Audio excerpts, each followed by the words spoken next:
Hello and welcome to another edition of the Coach and Benway podcast. I'm Coach Redpill, joined by my co-host, as always, Dr. Benway. And today we're going to do the Week in Review, which is going to be like a new thing, or basically like looking over the things that happened in the news over the past week in just one delightful episode. Dr. Benway, how are you today? I'm doing all right. It's an end of the week. Happy Friday for me. Yeah, well, for me, it's Saturday morning. And by the time this airs, it'll be like Saturday morning for most people. So let's just get into it. Let's just dive into it, shall we? The thing that struck me about the news last week was that everybody was going on and on about Aretha Franklin. And she had an 8-hour funeral, which I find excessive. Okay, I mean, fine, yes, she was a fine musician, no question. But, you know, you had former presidents there, you had all these pop stars, and they go on and on and on about this woman, right? And they hadn't thought about her in years. I mean, I've always, the self-congratulation has always gotten on my nerves. You know, whenever somebody croaks, they're self-congratulating themselves and they're like talking about their legacy. And when they were alive, they could give less of a shit about that person, you know, because this is going on about Aretha Franklin and, you know, our old friend, John, let's start a war for the hell of it, McCain, same thing, wall-to-wall coverage. What do you have to say about that? Well, what do I have to say about that? Well, it's certainly interesting when Fox News is like, well, the casket's moving to the central rotunda now. I think the level of decomposition is now producing 30 pounds per square inch worth of gas buildup. Megan, what do you think, Megan? What does that have to say about the economy? It's like, well, you know, if he was bloated a little bit further, you know, it would be that level of, you know, stupidity. You might as well be, you know, of course I'm not talking about what they really said. They didn't say that. Oh, okay. Thank God. I don't know, because I'm not in the States, so they could conceivably say this shit. Who knows? I mean, the U.S. press is on drugs as far as I'm concerned. Yeah, well, yeah, that could very well be the case. But there, you know, it's the notion of, oh, you know, we have to, you know, we clearly need filler here, and we need to show footage of every last person who potentially knew McCain, what they think relative to what the representatives from the Trump administration think. They're making it seem like it's an episode of the House of Cards all over again. And, you know, the show's, you know, the reality is much more dull than the television show, be it the British original or the US remake. And it's not surprising to me. You know, with Aretha Franklin, I didn't even notice her funeral. I can only imagine she was buried in a solid gold coffin, a la James Brown. Who knows? Or you know, it doesn't really matter. I don't think self-congratulation is really the word there, because she certainly can't self-congratulate herself. Okay, yeah. Now, the attendees, what are they? They're literally dancing on somebody's grave. And you know, well, you know, she was. That was the famous bit. You know, a shared background between her and James Brown. Both were dancing like crazy in the Blues Brothers movie. Yeah, but look, I don't have anything against Aretha Brown. I thought Aretha Franklin rather. Aretha Brown, exactly. Yeah. Aretha Franklin. I thought that she was a wonderful singer, but you know, she's just a singer. She's a pop singer. Big deal. Okay. I actually thought that James Brown was a more worthy figure. You know, I mean, he essentially stopped a riot in Boston one time, and he was like a guy who really believed in shit, and he was a man's man. He got into just scrapes and trouble, and I remember that time that wasn't he? No, it was Chuck Berry that he was in a high speed pursuit with the cops. That, well, thankfully didn't end in tragedy, but you know, he was a guy who got into trouble. You know, and good on him. He's my kind of guy. But the thing is, see, they went on and on about these two stupid funerals. And by the way, a quick parenthesis: did you see where the honor guards who were carrying the body, the casket was like too heavy for them, clearly, and so they were like double timing it, and they nearly dropped it. Did you see that? It was fucking funny as hell. Was that with McCain? Yeah. I didn't see that. I had saw rumors that amongst the pallbearers, like Warren Beatty was supposed to be one. Was he one of the? No. It was military. You know. All military guy. Yeah. Well. But the thing is, it goes to show you he was so full of shit. You know, that was just too much to carry. Too much to carry. Yeah, because And one of them was a woman, right? And she was like this petite thing. Okay. Now there were 8 of them. Okay, but those caskets, they're awfully heavy. I mean, I've been a pallbearer in a few funerals, even with 6 or even 8 guys.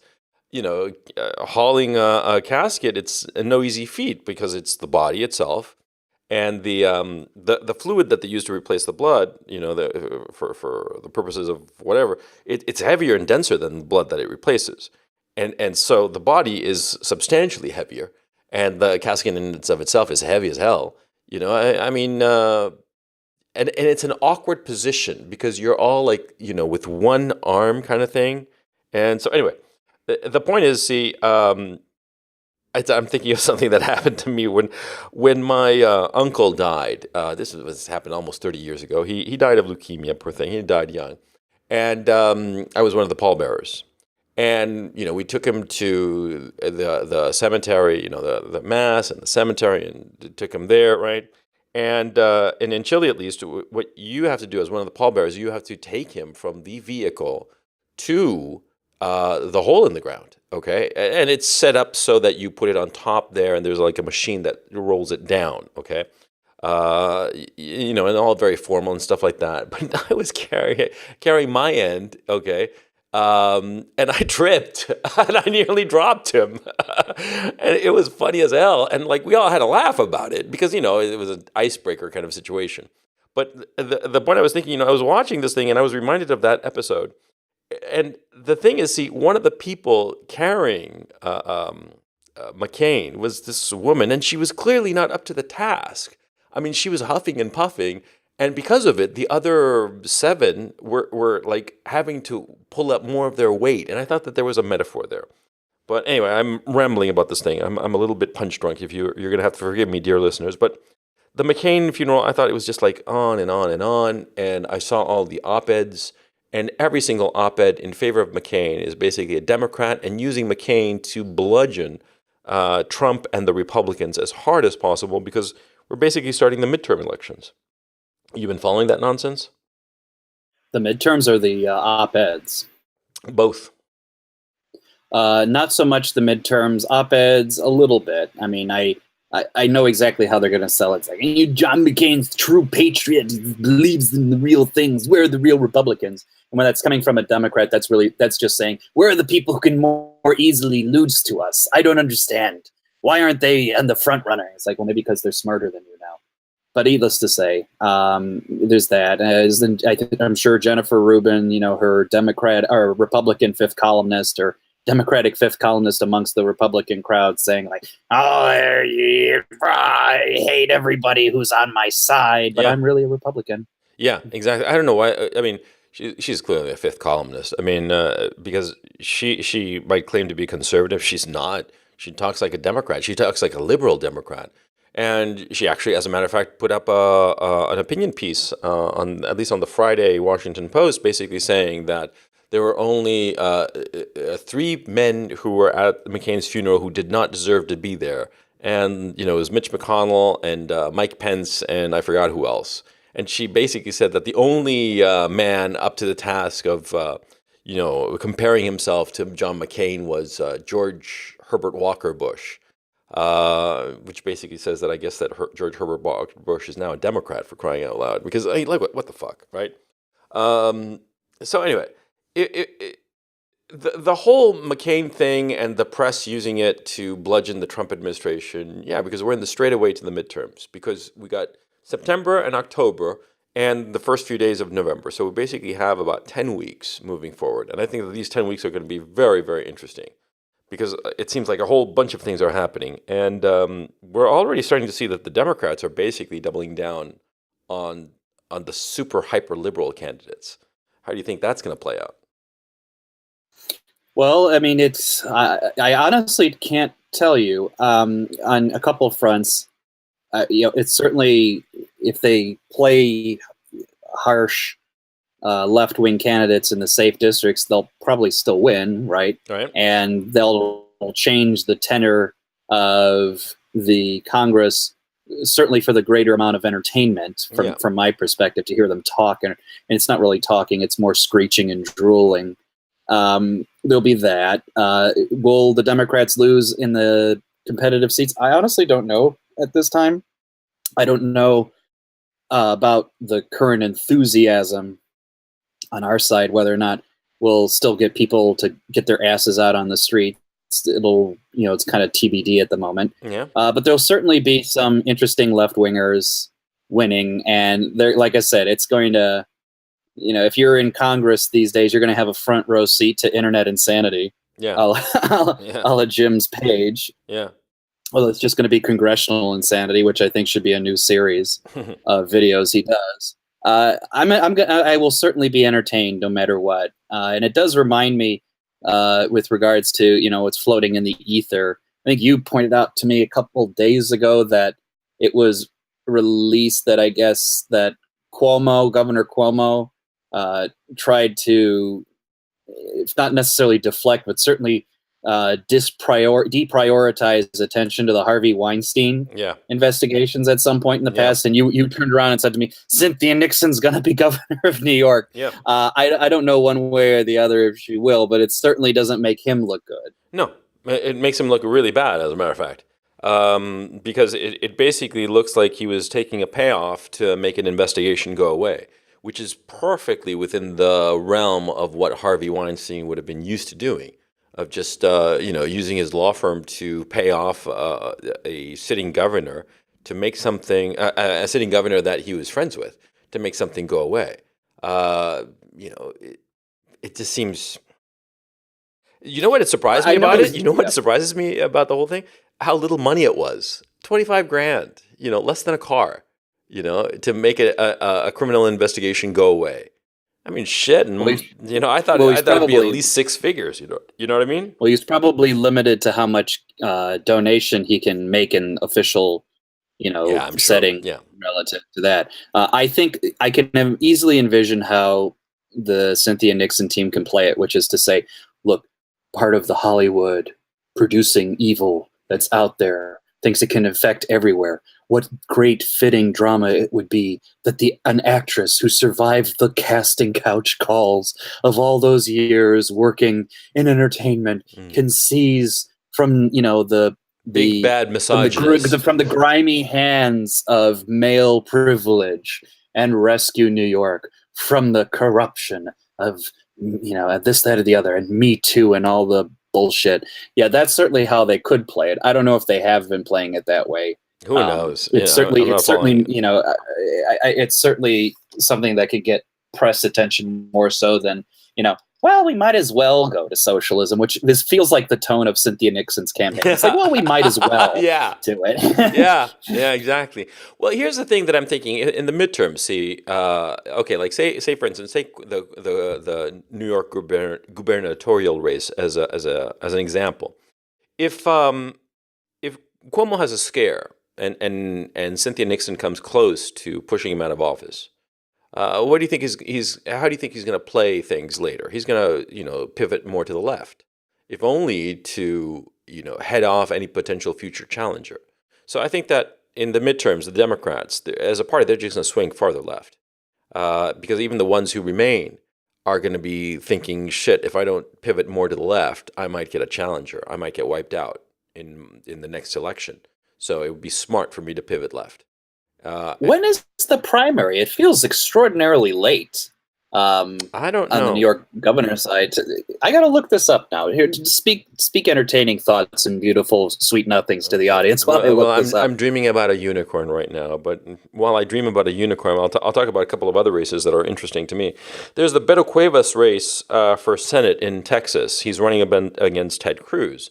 From the news accounts, they're talking and acting as if Beto Cuevas is competitive. But you never can tell, because a lot of times I've noticed that, you'll notice if you're young that the press over the years will sort of like play up some race and make it sound as if it's competitive when really it's a done deal. And the challenger, whoever it is just not a snowball's chance in hell of winning. So I don't know how vulnerable Ted Cruz really is. But the thing is, Beto Cuevas was arrested for DUI. And back in 20 years ago, he was 26 years old. So he was old enough to know better. Okay, he wasn't like a young 16-year-old. my thinking is under 22, yeah, it's forgivable. But like 26, driving drunk, and he tried to get away from the cops in the car while wasted, and he got arrested and the whole thing. And I did a very serious thing, and I so apologize and blah blah blah. But it was a serious lack of judgment, and I think that they're using that to bludgeon him pretty badly. But so there's that race in Texas. We'll see how that goes. The interesting race is the gubernatorial race. It's between a black guy called Andrew Gillum, who surprisingly won the primary against the daughter of Bob Graham, the former governor and senator of Florida. And Andrew Gillum's the mayor of Tallahassee, and he's running against this fellow DeSantis. Now DeSantis is I forget his first name right now. Ron DeSantis. Ron DeSantis is the one who famously did this commercial with his wife and his newborn child, whereby the wife was narrating the commercial and saying how DeSantis is such a good father, and saying, like, for instance, oh, he's teaching the little baby, adorable little child actually, teaching the little baby to read, and DeSantis is there with a sign that says "Trump, make America great again," and he's saying "Make America great again." Like, everything is like Trump related, clearly putting on the shirt of Trump. He's Team Trump all the way, and Trump himself has said that he's going to be there to help campaign and the whole thing. And so that's going to be interesting because it's basically a lefty against a Trump supporter. I mean, a hardcore Trump supporter. Now, the little spanner into the works here that might throw the whole race off is that Andrew Gillum is all of a sudden under FBI investigation for some shit that went down in Tallahassee. Now, that's kind of interesting. Well, that wasn't even the thing that gathered real news. What gathered real news in that election was when DeSantis, in context, said, like, don't, we have a good economy, don't monkey it up by, adopting socialist policies. Yeah. When I phrase it that way, everybody knows, like, what he means by that. It's just, we don't need socialism. Yeah. But the news reported it as he said, don't monkey it up by voting for this guy. In other words, what he's trying to say is, don't vote for this, this simian like creature. Yeah, basically, saying it's a dog whistle for the fascists. It's just. I saw the clip, which is funny because it feels like, if you're really a fascist, do you need to be dog whistled to not vote for the black guy? I'm confused as to why they think you need to. Yeah, we need. Oh, he's like, we need to have a subtle signal not to do this. Okay, yeah, there was a risk we would have voted for the black guy. Sorry, I didn't catch that. They were confused. Yeah, the Nazis were confused as to whether Gillum was actually black. I'm looking at a picture of him, and he's got a skin color like dark chocolate, but it could be anything. It could be he got a really good tan. After all, it's in Florida. I mean, come on, wake up, right? So I thought that was kind of silly because I listened to the clip, and he's just talking about economics, and we don't want to monkey around with it. And I think that perhaps, well, here's something interesting. Why is it that you had the Roseanne Barr thing and the called her I forget the name of the woman, called her what you call it, an ape, right? Yeah, the Planet of the Apes connection, right? And why is it everybody so sensitive about monkeys? Okay, I have a harsh opinion on that. You're not going to want to hear it. Do you want to hear it? Sure. I'll tell you why. Because they fear it hits a little too close to home. They fear it's true. They fear its potential. When especially if you take the IQ theory as truthful and given, you're approaching an average IQ, especially when you go into the depths of Africa, of something barely sentient, as far as I'm concerned. Then it begins. The image hits a little too close to home. It really makes them feel like, oh, if I'm just an animal, then blah, blah, blah, blah, blah. If they could, this, that, or the other. So I think that, it's as if I were to make fun of you for something that's not even close to being reality, you wouldn't care. If I make fun of you in a way that you're self-conscious yourself about whether or not it may be true, it'll hurt you more. Yeah. That may very well be it. Yeah, I mean, I in my videos, I always say to my audience that nobody gives a shit about something that's obviously not true. They only care about things, and they get riled up about shit that might be true. Yeah, and in this case, it's just so much. Well, why do you think I when I make fun of Maxine Waters that I'm pretty sure people are going to be very sensitive to? I often make her sound like a completely retarded creature.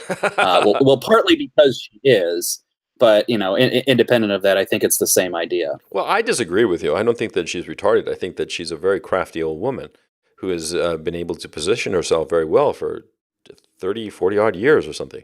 I think that she's just a very crafty and very nasty piece of work.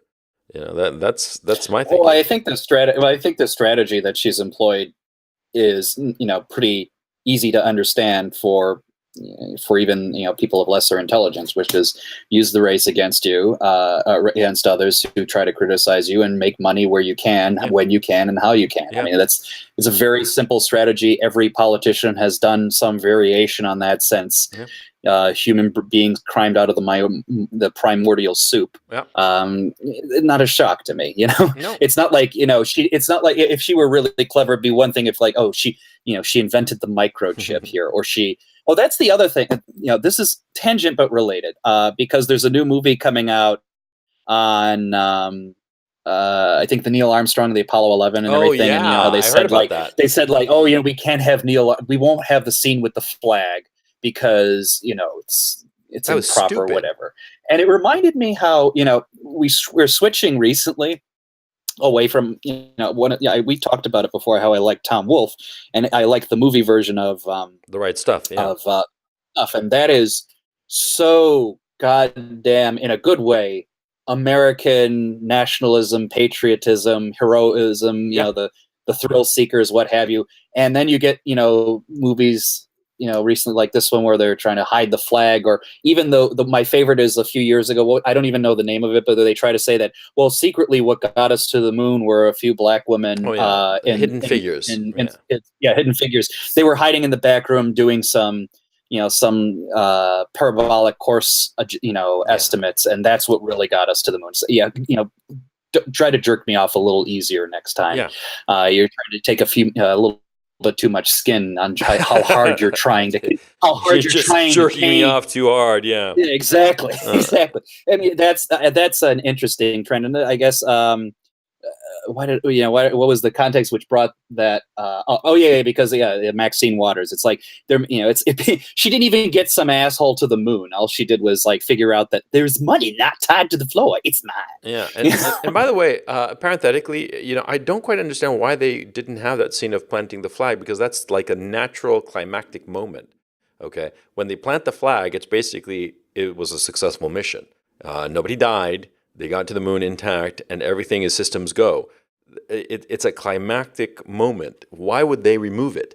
Okay, I think it was. This is interesting, by the way. There was I read up on this, that there was a debate in Congress before the actual moonshot of whether to plant the flag of the United Nations or of the United States, and the argument was it's an American project. The American people are financing it, and American engineers and American technology is making it happen.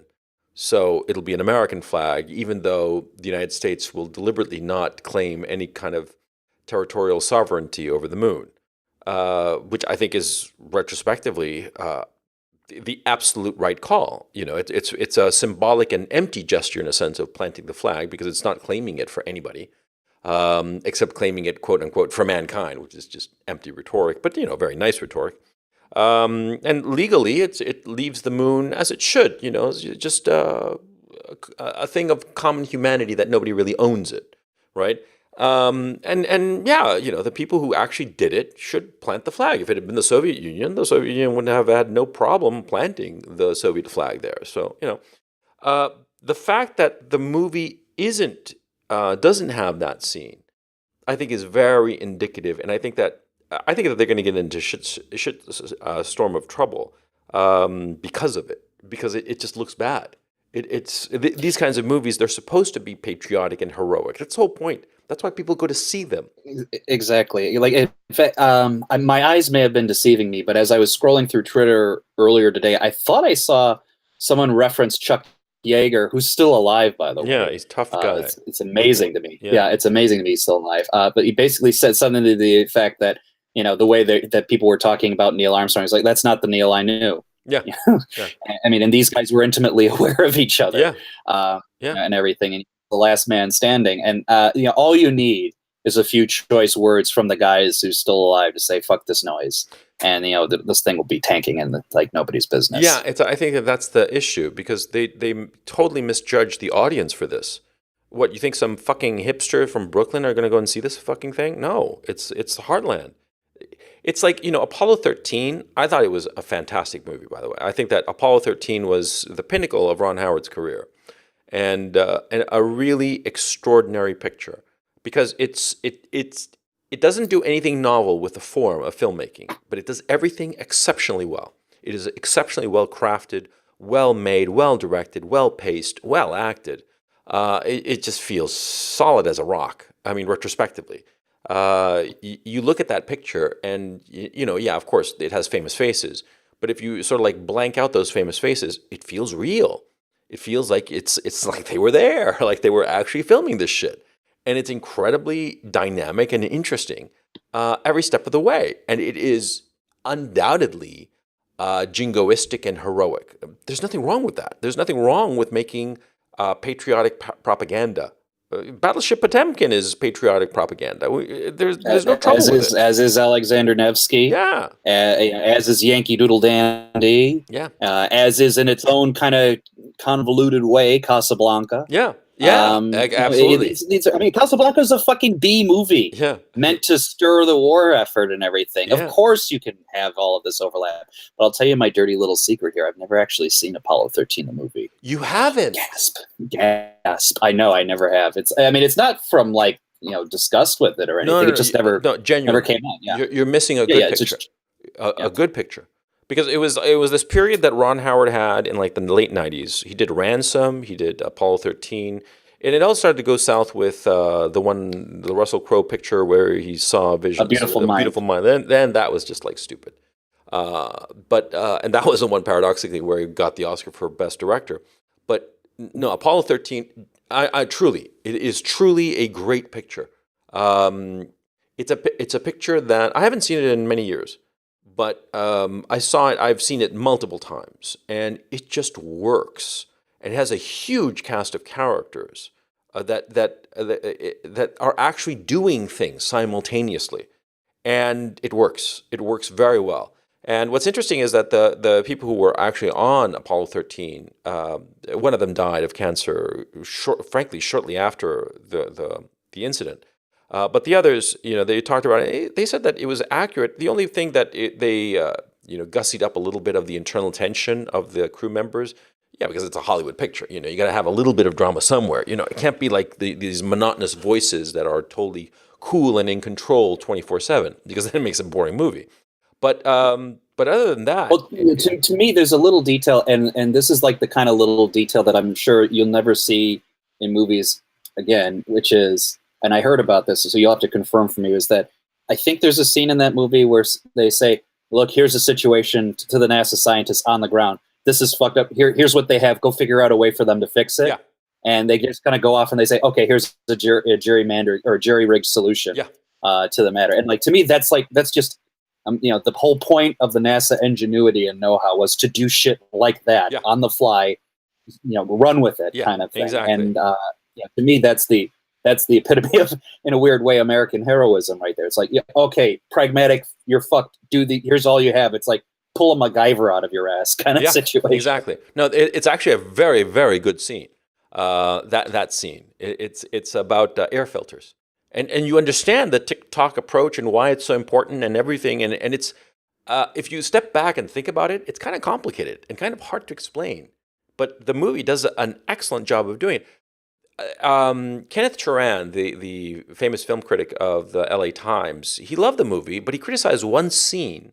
I don't want to spoil it for you, but he criticized one scene because he thought it was too on the nose, but then he had to retract or correct himself because the scene actually happened. You want me to tell you? It's a trivial incident. Go ahead. We'll say spoilers for the sake of it, but go ahead. Well, see, when the rocket takes off, it takes like a week to get to the moon, right? And during that week, when it's going to the moon, the wife of the mission commander was taking a shower and she lost her wedding ring. It went down the drain. It just slipped off her finger, as sometimes happens. And just washed away. And then the disaster struck like that day. Okay.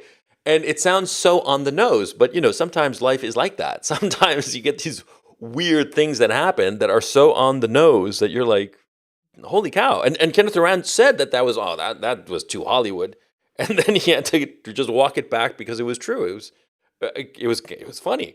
It was funny, but just weird, that kind of thing happens. Yeah.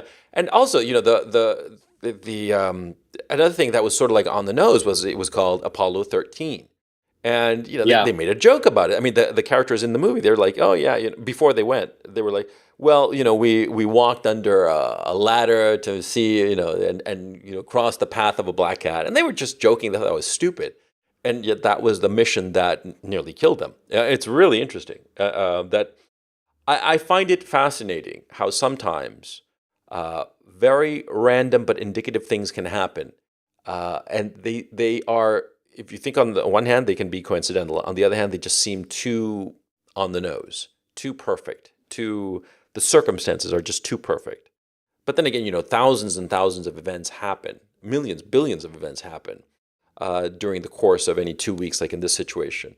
And so, of course, if something remarkable happens, it sort of like sticks in your mind and you remember it. It's a bias, of course. But at the same time, it's just like, I always wonder if there is such a thing as fate. Anyway, good to go back to the week. But before we leave, that's two recommendations for you guys. Rather than play games with Jake Gyllenhaal's Neil Armstrong bullshit, no, it's Ryan Gosling. Who gives a shit? You 6 of one, half a dozen of the other. You have The Right Stuff, and you have Apollo 13. Enjoy the old. Yeah, The Right Stuff. By the way, if you're listening, you want a good film recommendation, The Right Stuff. Fantastic book. Fantastic movie. And what's interesting is that The Right Stuff was made by Philip Kaufman, a Canadian filmmaker, a lefty, a hardcore lefty. And he was going to make a movie to make fun of the whole program, that it was jingoistic and bombastic and this and that. And the other, he was going to basically take a giant dump all over these people, right?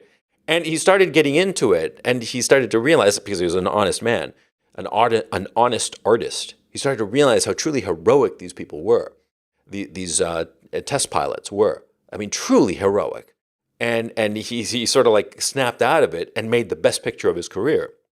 Because I don't think Philip Kaufman made anything as good as The Right Stuff, either before or after. Because it's a great, great picture. Yeah. So this first man picture is just stupid. Somebody was asking on Twitter, are they going to remove the arm patch that Neil Armstrong wore on his spacesuit? That was, an arm patch of the American flag. Are they going to remove that too? I think this is going to piss off a lot of fucking people. I think that they made a huge miscalculation on this. They misunderstood who their audience is for this picture. You don't touch the army. You don't touch any kind of people in uniform of any stripe in this country and get away with it at the films. It's just not going to happen. Especially astronauts. Yeah. Because astronauts really are the untouchable class. Because everybody recognizes that what they're doing is fundamentally peaceful, and what they're doing is fundamentally extremely dangerous, and that there is a real chance of death.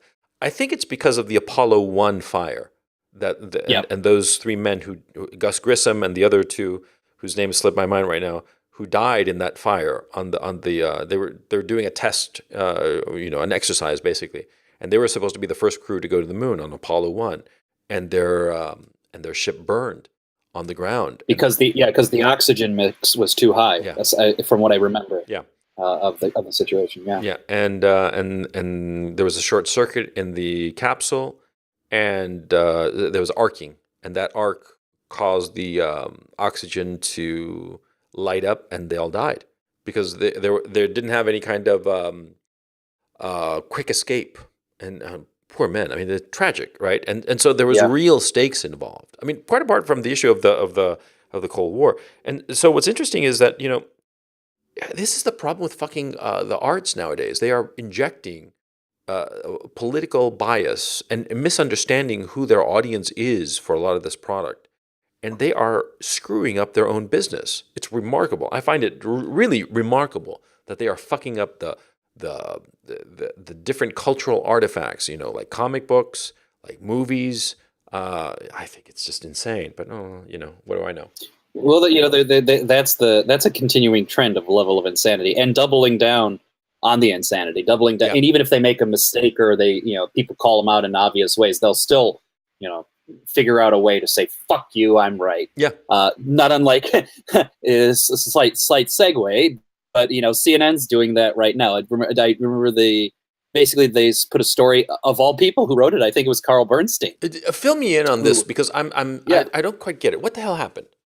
So CNN essentially wrote a story that said we had a secret source, unidentified source, that said that Michael Cohen was willing to testify to Mueller, that then candidate Donald Trump approved the Trump Tower meeting between his son, Don Jr., and the Russian attorney, for the sake of getting dirt on Hillary Clinton. Ultimately, what it turned out to be is it was revealed because he said it. Lanny Davis, Cohen's attorney, supposedly was the source of that. He admitted to being the source, and then he said, I got to take that back. He basically, just had to walk away. It says like, no, I'm probably full of shit on that. Yeah, right. CNN, it was caught with their pants down, saying, okay, this guy obviously is the source. There's no one else who could be the source. And CNN refuses to we stand by the story. And Trump is specifically attacking CNN for this. And CNN, is doubling down, says, make no mistake, Mr. President. This is from the CNN Communications Twitter. Make no mistake, Mr. President. CNN does not lie. We report the news, and we report when people in power tell lies. CNN stands by our reporting and our reporters. There may be many fools in this story, but at Carl Bernstein. It's just funny. I got to say it Carl Bernstein because it just makes it sound stupider, is not one of them. But are you telling me that that's the actual statement? That is the actual CNN Communications Twitter statement from 2 days ago. I mean, this guy, what's his name? Zucker, who's in charge of... He's got to be fired. He's a fucking idiot. Jeff Zucker. What the hell is he doing? I mean, when you make a mistake like that, you got played. Lanny Davis basically played him, basically to make political hay out of the situation. But he got to the point where between being disbarred and helping the Democrats, he's like, okay, I'm not going to help the Democrats because I don't want to get disbarred, right? And he walked the whole thing back, right? And so what CNN should have done is just said, oh, we made a mistake. And everything would have been forgotten. Because how many times does a newspaper put out a correction? And everybody forgets about it. Okay, and the damage of the original allegation would have remained. I mean, they still would have been ahead. But because pig-headedly of refusing to kowtow to Trump when he is objectively right, they just look like fools. They just look like fucking idiots. What's so funny about this is that Carl Bernstein's tied to this, and there's two reasons to enjoy the magical irony of all of this. One, the whole notion of you double down on the lie, you get caught in the lie, you're going to get fucked more. Should have been the fucking lesson he knew from the Watergate story. Yeah, exactly right. Or even better. They fucked up on Watergate as well. There was a point in the Watergate investigation where they misread what a source said, they oversold it, and and you see it depicted in the great movie, All the President's Men. They lost months worth of work as a result of that. They had to go back, rebuild. They lost confidence and everything. There, it was the same kind of story. The papers, says, we're sticking with the boys, but eventually, they fucked up, and he should be smart enough to know don't fuck up. No, like that. It's not. It's not don't fuck way. up. Yeah, it's of course you fuck up, but it's like when it's obvious that you have fucked up, walk it the fuck back. It's better to eat a little crow than to burn every ounce of credibility that you possibly have, because who's going to believe CNN now? I mean, the normies are watching this, and the normies are going to be saying these fucking CNN people are fucking crazy, because they are. Jesus Christ. I mean, do you know why I'm saying Jesus Christ? Because I sound as if I'm on the side of CNN. I'm not on the side of CNN, but I am on the side of having institutions, news gathering or institutions that are more or less objective, that are more or less fucking sane. Okay, you want the larger news organizations to be reporting more or less what's true. It's understandable that they have biases and they're more left, more light, more right, more this, that, there. That's perfectly fine. I don't have a problem with that, with inherent bias of how they approach a piece of news. But they have to be objective about the goddamn fucking news, okay? And here's the other thing. See, so many of these goddamn people at CNN and these news organizations that went to the better universities, because that's how they got these better jobs, right? They've been taught this postmodern bullshit that basically that there is no such thing as objective truth, that it's just point of view, and you can basically make up the truth. And so what exactly do we have these news organizations for then? They're just propaganda organs. And that's what they are revealing themselves to be, propaganda organs. Because if they're not willing to correct themselves when they make an obvious mistake, then what exactly are we paying attention to them for? Jesus Christ, fucking idiots. Well, it's like I said, I'll go back to my favorite scene in All the President's Men. It's after they have their fuck up and they go to Ben Bradley's house in the middle of the night, and he says, "Well, the problem isn't I'm doing Jason Robards' voice as best I can. The problem isn't even that we're standing up for freedom of the press, right to criticize, power, all that.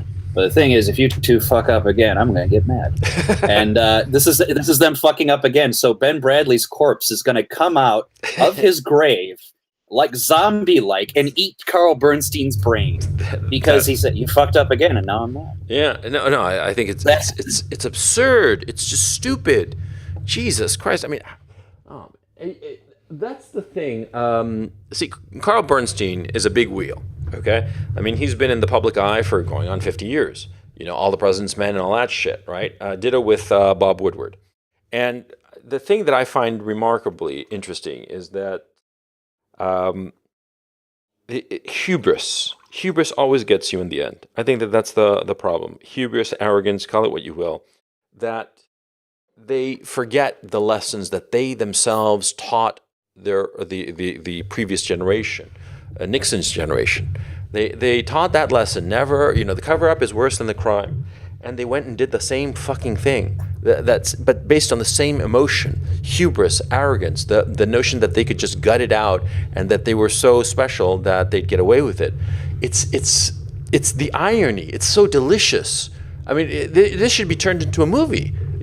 A movie about sort of like structurally like The Godfather Part 2, where you see the same reporter when he's young and when he's old,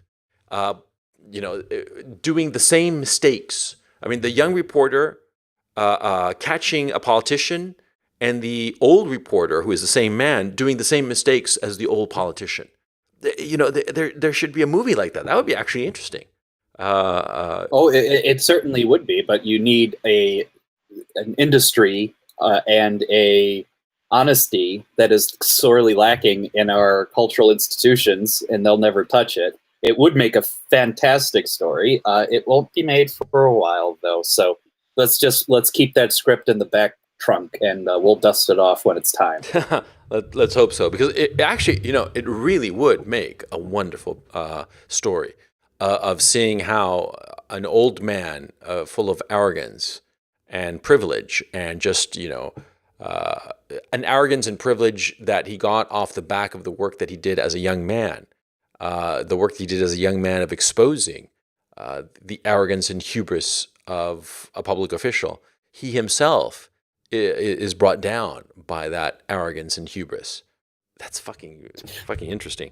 What's funny is it wouldn't even be the first movie taking pot shots at Carl Bernstein, because remember there was that Heartburn. That movie Heartburn from the 80s, where, because wasn't Carl Bernstein married to Melissa Etheridge, or who was that? No, she was Nora Ephron. Nora Ephron, yeah. They were like the golden Jack couple. Nicholson, Yeah. Yeah, Jack Nicholson plays him in the movie, and I think they just portrays him as the asshole. I think she just understood Carl to be. Yeah. He's portrayed in a pretty negative light, but still, I wouldn't mind being portrayed by Jack Nicholson. That's pretty cool, actually. But anyway, exactly. We've strayed a little bit off topic, but yeah, the arrogance of these fucking people. That's the thing, and it's eating them alive, and it's killing their business. The ratings for CNN are catastrophic. I mean, it's like, reruns of Animal Planet are getting higher ratings than they are, for crying out loud. It's just what the hell is going on with these goddamn people? Don't they realize that they are just they are collapsing? Their whole business model is just not economical anymore. Well, that's the problem.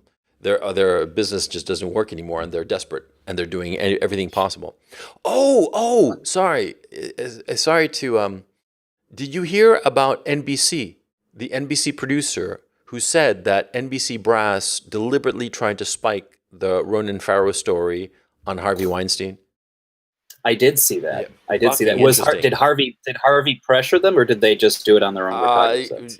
No clue, but the word is that that basically the Ronan Farrow and the producer, the NBC producer he was working with on the story, they were told to turn it off and that no more money and they wouldn't do it anymore, and that NBC just didn't support them and just to go away with the story. Now that's fucking interesting because it was a newsworthy story. Okay, I mean, any reasonable editor would have heard this and said, "Man, this is fucking gold," right? Because it was. Yeah. I mean, it was fucking gold, right? And it's like the Insider all over again. yeah. That's you're absolutely right. But see, at least with the Brown and Williamson case, it was there was a lot of money involved. It was more interesting than that. But here, it was just a crappy little Hollywood mogul. Who cares? Some little fat guy with bad skin, and just an all around creep. Please touch my penis. I need you to touch my penis. Can you just breathe on it a little hard? Come on, please. God, I'll never forget that tape. I will never forget that tape. I heard part of it. I couldn't actually listen to the whole goddamn thing because it was just so fucking cringy. I mean, you listened to it, and I gather that you memorized it.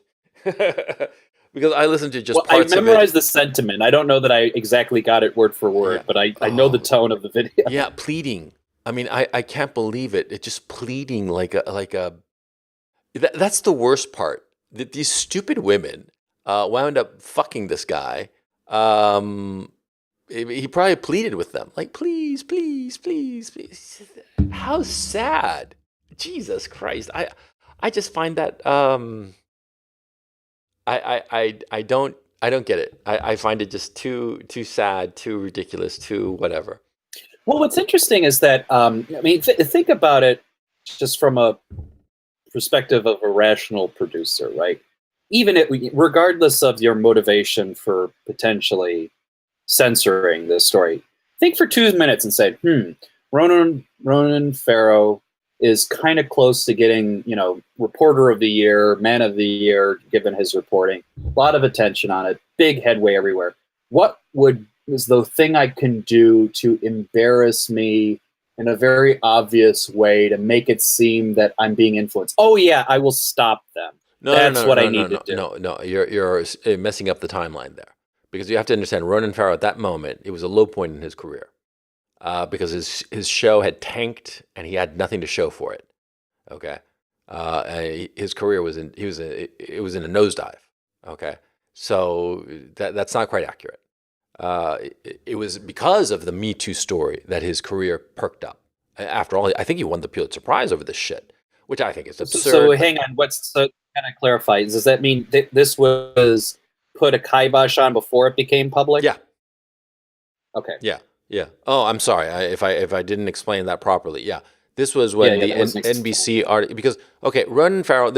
Ronan Farrow was like the golden boy, good-looking kid, very personable.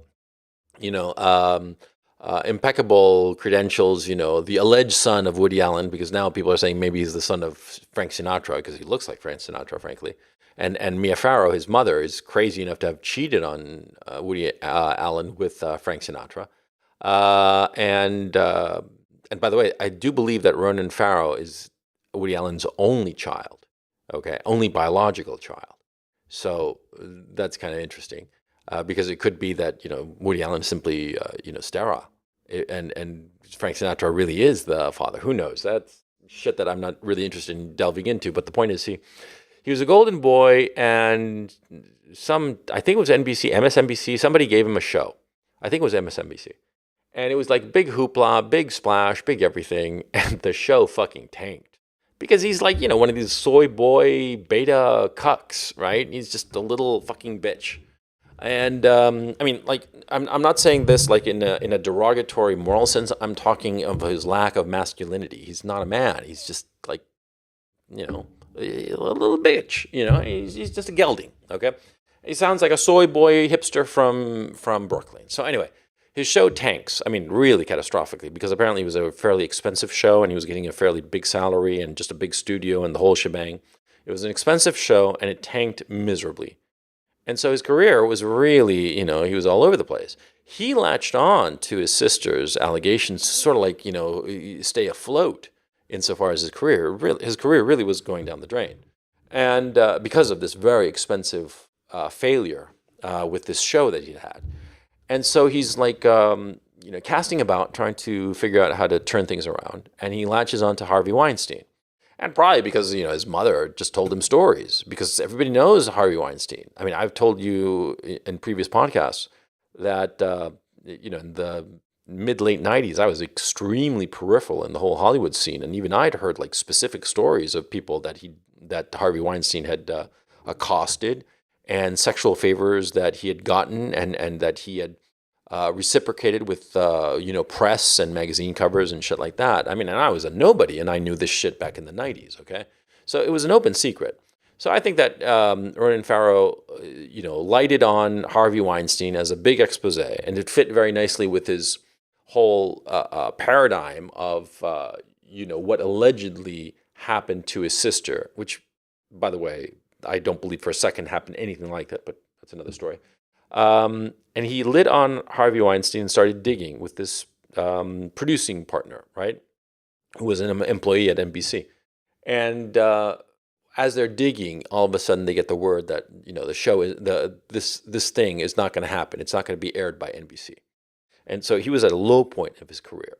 It was actually a good moment to sort of like kill the story. I'm actually surprised that he didn't walk away from it, unless he had so much stuff that he was fairly confident that he could get somebody else to run with it, which he did. He got the New Yorker to run with it, which is fairly interesting because the New Yorker usually doesn't stoop to this kind of material. That they do it, I think, indicates that they needed something salacious in order to buoy themselves up. The idea that the New York doesn't stoop to that material in the aftermath of the Tina Brown years, I find that laughable. That No, we don't stoop Tina to Brown, it kept things fairly chaste. It's think back on it.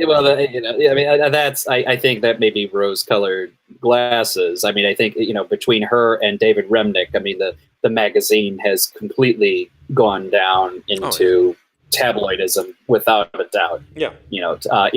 Either to your point, either Ronan had all the goods and was confident in it, or it was a mixture of that and got confidence from people like, I wouldn't be surprised if his mother said, "Go after the man, the bad man." Yeah. You know how she was crazy. Yeah. No, she's avowedly crazy. Everybody knows she's insane.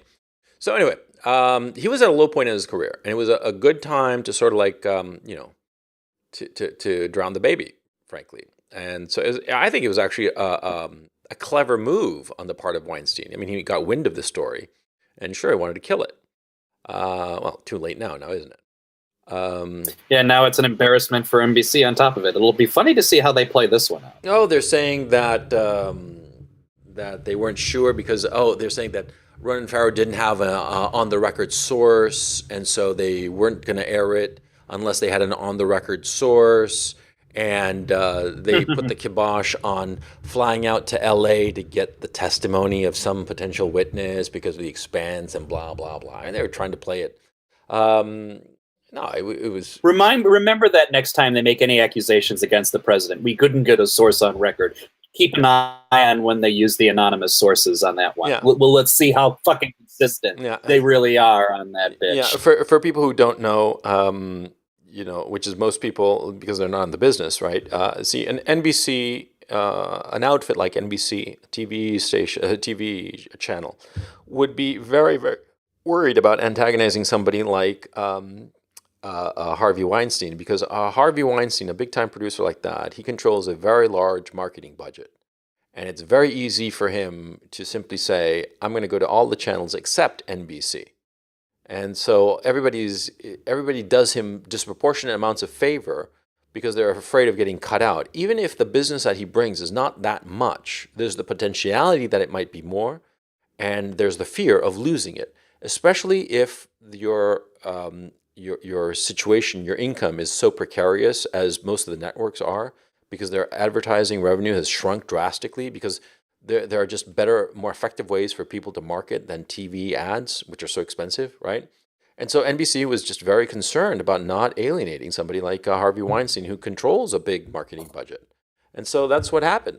It was basically, do we want to piss off Harvey Weinstein and lose this ad revenue? Or do we silence a kid who might be awash? Because at that time, after the failure of his show, I have to insist, Ronan Farrow did not look like a viable property. I mean, if we were trading futures on his career, we would have been putting out put options, because the guy was really going down the hill. And so, it was a smart bet from Harvey Weinstein's end of things and from NBC to sort of like try to silence this thing, quash it, and they just bet wrong. It was just the wrong move. And now the consequences of it. And look, this is only going to hurt NBC and MSNBC's credibility. Because it doesn't matter that NBC and MSNBC are, for all intents and purposes, two separate companies that share a couple of letters. They are perceived as one and the same. It's going to hurt MSNBC because it's going to be like you're fucking hypocritical. You're like, you're covering up for Harvey Weinstein. You think the Republican operatives, the pro-Trump people, aren't going to do that whenever they're on MSNBC? Fucking A, they're going to hammer away at that. Rachel Maddow, Joe Scarborough, all those people, Mika Brzezinski. Anytime she says anything, they'll be like, well, your channel tried to silence Ronan Farrow and tried to protect Harvey Weinstein. How's that going to play out? You know what I'm saying? There's an easy way in how they control that, which is namely they control the types of Republicans they invite on. Just like how, remember the joke they always made on Fox News? It was like Hannity and Combs, and it was like Hannity, big letters, Combs, little letters, because he's such a fucking pussy. That's how they play it. They'll get the Ben Shapiros of the world on who will do what he's told, and the people and other people like him. They'll get Jennifer Rubin on. That's their go-to opposition horse. Yeah. I wouldn't worry about it. It's not like they're going to get Sebastian Gorka and Steve Bannon to show up. Yeah. Right. Yeah. Guys who would know how to play it. Yeah. I've been thinking about doing an episode on Ben Shapiro because the guy is just such a fucking sellout. He's well, we already did. No, like an episode on like my channel about him because I mean like a video about him because I really just despise the guy. Anyway, that controlled opposition, it just drives me nuts. Okay, because these guys are popular. People like Glenn Beck, like Ben Shapiro. They are so clearly controlled opposition. And Jack over at Twitter, he admits it. All these conservative voices get silenced or shadow banned or whatever. Not Ben Shapiro, not Glenn Beck. Oh no, because they're they're the protected. Speaking of which, who of Glenn Beck? God, I hate that guy. No, not the people. The other big news story this week I wanted to touch on. What? The president's having a concerted effort and campaign against Google. Oh yeah, the search is all of them. And he actually had a very good video where he had where he said the bias in promoting the State of the Union speeches says, look, you did it every year for Obama. Hey, look, we checked the Wayback Machine and everything. You didn't do a fucking thing for us. So what was funny about that is all the people coming out of the woodwork to defend Google. Even people on our side, supposedly on our side, like Joe Walsh, which is just the older Ben Shapiro saying, oh, the president's attacking another private company again. This is fucking evil. It's Soviet evil. Yeah. And all of that other bullshit. And then you'd also have people who just regurgitated Google's PR, memo, which was saying, actually, we did stuff with it. You just didn't notice it. And everybody says, look, Google fought, Google owned Trump by saying that. It's like, did you check it? Did you do any of the due diligence to confirm whether what they're saying is true or not? Of course you didn't. You're just a PR mouthpiece for Google. And here's the funny joke about that is, we're all acting like this is a weak little company. It's like a mom and pop bakery being forced to do things Google, that they don't want to do. Yeah. We're just a little company. We didn't do nothing. Yeah. We're a multi-billion-dollar company, but we didn't do nothing. Yeah. Oh, listen to this. A little suggestion that I encourage our audience to do. Go to your web browser. Okay. Now, I'm sure you have a default search engine. It's probably most likely Google. I think that 90% of web browsers have Google as the default. And look for the word idiot, right? And then go to the images of Google. And you're going to see a whole host of images of Donald Trump. Every single image, except one, there's an image of Albert Einstein. But all of them are of Donald Trump, or here's a random one of Kanye West. But I'm looking, and it's all Donald Trump. Okay? Now, go to DuckDuckGo, which is duckduckgo.com, is another search engine, very reputable. You search for the word idiot, and in the image section, you have, memes that say idiot, the word idiot. There's one here, a picture of a guy with a pot on his head, and he's banging himself with it. I mean, like obvious pictures of idiots, right? There's one meme here says, "What is a useful idiot?" There's another that says, "I'm the best kind of idiot." It's that kind of stuff. There isn't one picture of Trump for the word idiot. Go to Bing.com, which is Microsoft's rather. To be fair, hang on, I just did it just to confirm. There is pictures of Trump as idiot, but it's several rows down. You have to go, it's deep into the results for DuckDuckGo. Just wanted to be clear on that, but continue. Oh yeah, I found them. Yeah, it's like let me just count them: 1, 2, 3, 4, 5, 6, 7. On the 7th row, there's a small picture, but it's a single picture. 8th row, there's Green Day's American Idiot poster, and it uses the outline of Trump's profile. Then the 9th row, there's 1, 2 pictures of Donald Trump, but there's also a picture of Obama looking like Alfred E. Newman from Mad Magazine as an idiot. So yeah, it's even-handed, is the point. Ditto with Bing. Bing.com, I'm looking through it, and let me see, 1, 2, 3, 4, 5, 6. Ted Cruz appears, and it says, it's a meme, it says Ted Cruz is an idiot, so that makes sense. Well, here's the other thing I've noticed. I've just done this too. Yeah.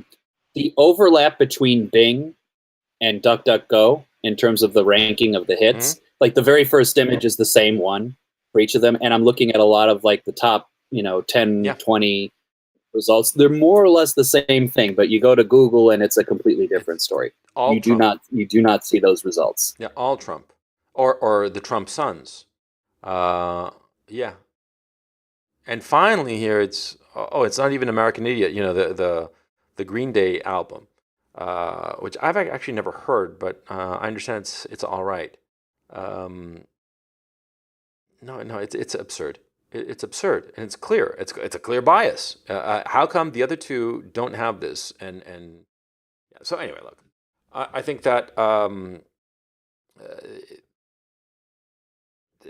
there was this congressman. When Zuckerberg testified, you remember that when he was sitting on that cushion to make him look taller? That was damn funny. Mm-hmm. When he testified, there was this old congressman who was on the committee, and sort of like garrulous and a little verbose, though not as verbose as I am. But anyway, the guy was talking to Zuckerberg, and like in a grandfatherly way, and he was telling him, "Look, son, basically, Congress operates in 2 ways. Either we don't do anything, or we over-regulate the shit out of you. Okay? So if you don't get your house in order, we're going to stop doing nothing, and we're going to over-regulate the shit out of you." Basically, of course, I'm paraphrasing. He didn't say it. He said it in a much more elegant way. I forget the exact wording, but that was the upshot. It was basically, straighten up and fly right, or we're going to do it for you, and it's going to be fucking unpleasant for you. And he's right. That's what Congress does. And just about every trade organization, trade association in the United States eventually realizes we better get our house in order first, or else the government's going to step in and they are going to turn us into utilities.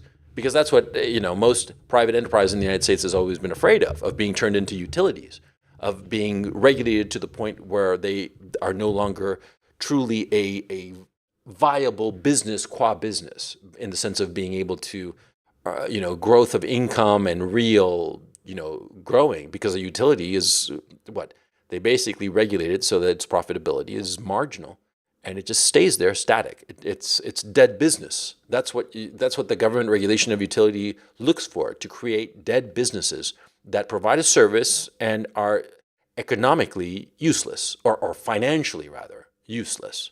You see what I'm saying? I think Well, that's the thing you got to keep in mind, that the industry is coming more and more, is developing more and more characteristics of utility like stagnant yeah, companies. I mean, they've been very big for a very long time. They've been enjoying, reaping the fruits of things that they've built many, many years ago. The level of creative things that they're doing goes down. I mean, I know if you're in the bubble, you'll say, well, actually, excuse me, I was sniffing my own fart. Actually, what we're doing is very amazing. They'll say like all the different ways that, they think they're doing something clever, when all they're really doing is just charging you more for the same thing and renting it to you rather than actually selling it to you.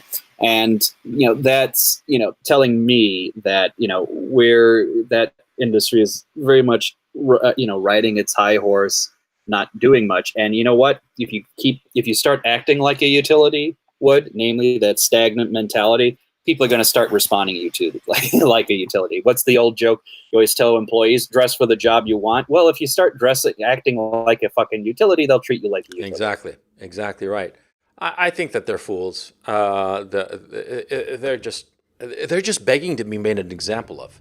Okay, and the thing is, see, everybody knows that what Trump is saying is fundamentally right. I think that's what chaps their ass so bad. The people on the left, that I am embarrassed by Trump. Make no bones about it. I think that he's just, he just makes me cringe, right? But he's not wrong. Okay, and many times he's fucking dead on the money, and in this case, he's dead on the money. Oh, by the way, did you see that thing about the whole trade thing with Canada? And Canada is waking up and coming to the table. Yeah, fucking A. Mm-hmm.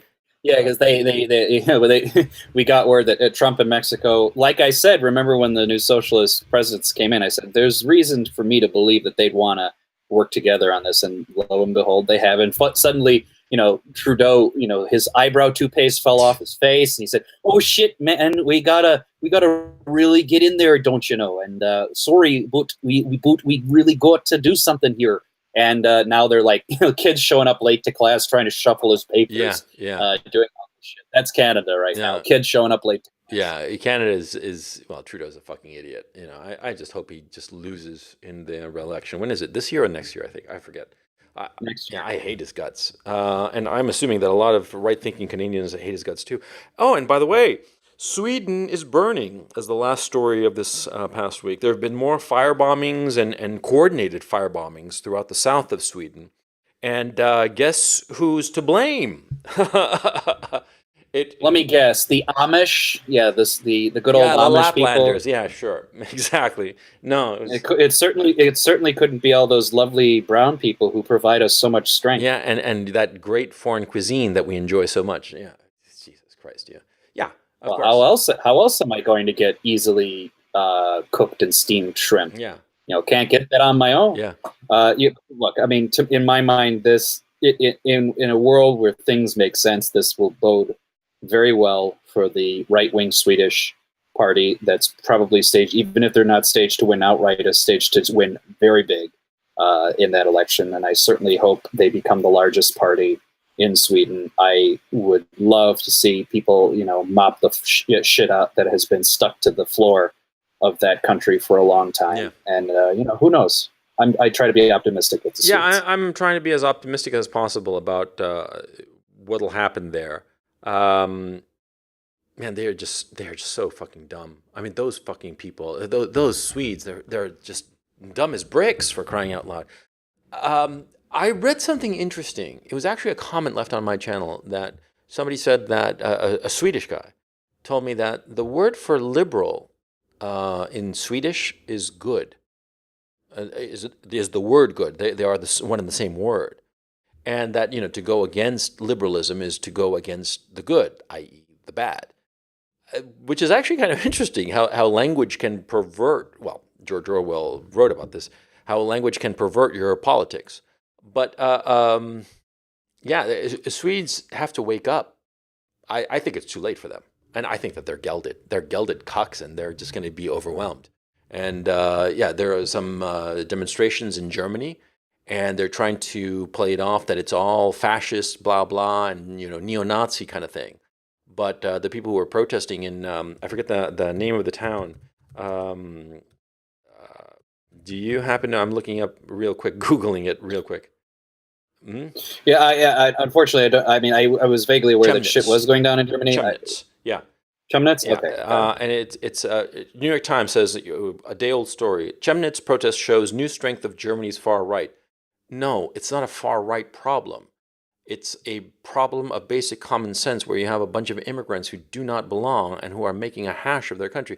This all stems because in Chemnitz there is some carpenter, ethnically German carpenter, who witnessed how two immigrants, I think it was a Somali and I don't know what other country, but not a Syrian. So it wasn't a refugee from the Syrian war, it's just some random immigrant, from one of from, I forget if it was Middle Easterner or Sub-Saharan Africa, it doesn't matter. These two men were accosting some German women. So this German carpenter intervened and he was stabbed to death. Now that's serious, okay? They were potentially accosting this woman, potentially to rape her. The guy gets in the way and he's killed. Now that's just unjust. That is just not something that you can tolerate in any kind of decent society. Okay? I don't care what your political ideology is. I don't care what kind of society you have. You can be a feudal society for all I care. It doesn't matter what the ideology of the society is. You cannot have that kind of lawlessness, and it cannot be accepted. And yet, apparently, these two people, nothing's going to happen to them in a real sense. They're going to go to jail in Germany, and they're going to be, hunky dory, because jails in Germany are not exactly Thai jails. You know what I'm saying? It's not like a Turkish prison. This isn't, Midnight Express. So yeah, I was just reminded of the great line in the in what? airplane. Was Joey, have you ever been in a Turkish prison? Yeah, exactly. Exactly. No, it's a German prison is basically A holiday. It's club a fed. less than perfect hotel. Yeah, it's like a 1-star hotel. Okay, you got your cable, you got your internet, you got your Amazon packages, you got the whole shebang. It's like a 1-star hotel that you're doomed to live in for however long your sentence is. Excuse me. And your actual sentence is going to be between half and a third of what you're sentenced at trial. Okay, because you'll be released. Because that's how these fucking imbeciles are. They're so stupid that they believe that, he didn't really mean to do those nasty things that he did. Fucking. I feel like that's so common across Western Europe when they say we've given you a life sentence. What they really mean is no more than 20 years. No, not even 20. It's like 12 to 15. That's what they're talking about. It's pathetic. You have no hope for Sweden. My best case for Germany is that the southern, Bavaria, kind of re-Anschlusses with Austria. And but the rest of the country is just, I have no hope for it. I mean, there's nothing there. Yeah, they're pathetic. It's that they're rich. Yeah. I remember when I was living in Germany in 2011, 2012. It's a rich country. That's the problem with Germany. It's an incredibly rich country. And because it's so rich, the idea of stealing and hurting other people for goods has been bred out of them. It's the horn of plenty is there. And so it's a rich country, it's a very well-organized country and everything, and so they don't realize how good they have it. And they stupidly, in their naivete, they thought that everybody's the same as them. And it's just arrogance and stupidity on their part. And, well, they're paying for it. And so at least the people in Chemnitz are getting up off their asses and protesting about this thing. And apparently these protests were quite serious. Apparently it unnerved Angela Merkel. And everybody's saying that they're far-right, neo-Nazis, blah, blah. No, they're not. They're just common-sense people who are sick and tired of this shit. But they smear them. They keep on smearing people who are protesting, justifiably protesting and arguing against a stupid policy that is hurting their country. They're just going to radicalize more and more people. Because, people are going to say, okay, I'm protesting this. This poor carpenter got killed here by these two immigrants that I'm footing the bill for these people. They come here, they accost my women, and a man decently stands up to intervene and protect this woman, and he gets killed. And I'm called a far-right neo-Nazi? Fine, call me a far-right neo-Nazi. I don't give a shit.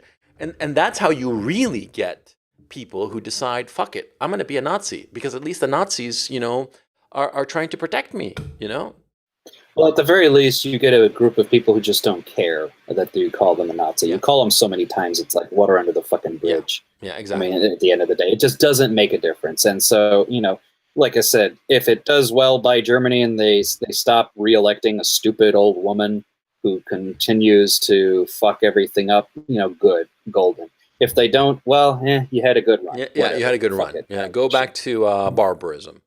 I mean, I can't believe it. The land of Goethe, of Beethoven, Wagner, Jesus, Martin Luther, even. Shit. They all died off. They died off in World War I, and then they thought they could win a war of annihilation with Russia. And hey, guess what? You lost. And guess what happens when you pick a fight of annihilation with someone? It doesn't work well for you. No, so if you lost lose, again.